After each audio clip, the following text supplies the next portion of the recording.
Here's a weird fact. This is the first Nancy Drew Files book to not be released as an ebook. They did books 1 through 118, but not the last 6 books of the series. Why did they stop so close to the end? I would complain more, but honestly, Nancy Drew fans are lucky. You know how many of the Hardy Boys Case Files books were released as ebooks? 2. 2 out of 127. Clearly, Nancy Drew is the publisher's favorite. Argo Funk Book Review, Argo Funk Book Review. Stafford Military Academy is having a 100th anniversary celebration this weekend. Nancy and her friends don't know much about the military. And wait, hold up.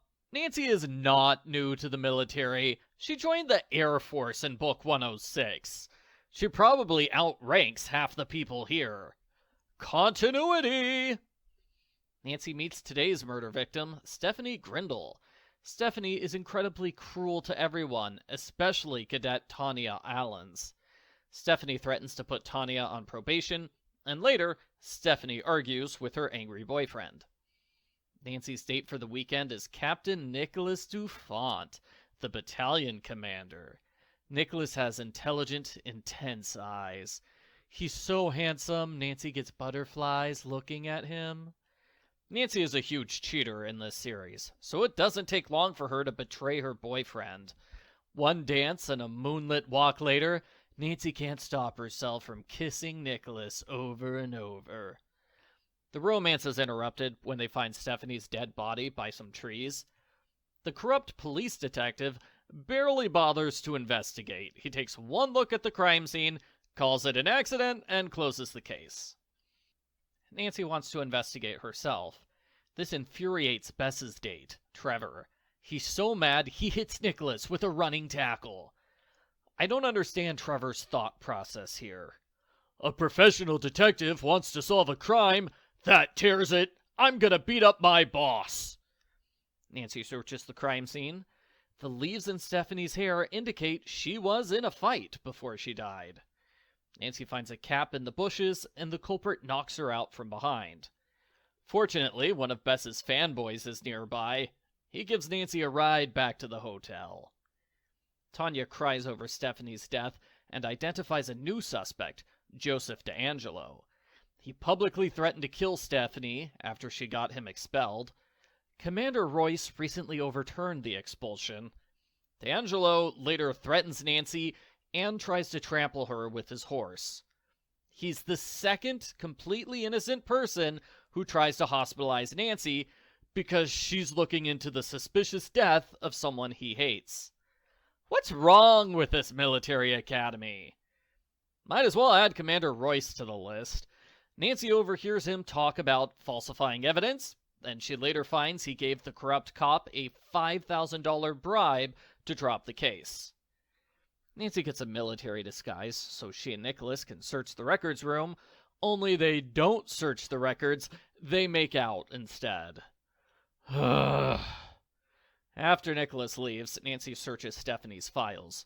She learns Stephanie was one of those mean teachers who tries to fail every single student. So everyone had a grudge against her. Nancy kisses Nicholas some more. She feels kind of guilty for cheating on Ned so much. She decides to worry about that after the weekend's over. Kissing now, responsibility later. Tanya gets a threatening note telling her to stay away from Nancy. The note has a razor blade attached, and it cuts up Tanya's hand. There's another dance with more kissing. Nancy and Nicholas break into Stephanie's room. Somebody's already searched the room. They made a huge mess. Nancy finds a threatening letter from Stephanie's boyfriend. She meets with the boyfriend, who proves the letter's a fake. The culprit planted the letter for the police to find. Only the police didn't bother investigating, so it was a waste of effort. Nancy is caught snooping in Commander Royce's room. Royce orders her to leave by noon. Oh, that's 3 hours from now. That gives her plenty of time to solve the mystery. Nicholas thinks the investigation is getting too dangerous. He orders Nancy to stop. That's how we know the Nancy-Nick relationship is not meant to be. No man tells Nancy Drew what to do. Nancy finally tells Nicholas about Ned. As it turns out, Nicholas has dated a girl named Andrea for the past 2 years. Nancy is relieved that Nicholas has a rebound girl to fall back to. Nancy, the fact that he had a girlfriend the whole time does not make the cheating better. Nancy gets a threatening letter from the culprit. She realizes, wait a minute, this note is written on Tanya's personal stationery. It has her family logo on it and everything. In fact, all of the culprit's letters were written on this special paper that only Tanya has access to. That means Tanya must be the culprit. I can't believe Tanya was stupid enough to use her private stationery to commit crimes. Tanya confesses that she had a physical altercation with the victim, but she's not a murderer. Stephanie's death was accidental. Stephanie slipped and fell without being touched. I'm not surprised Tanya is the culprit.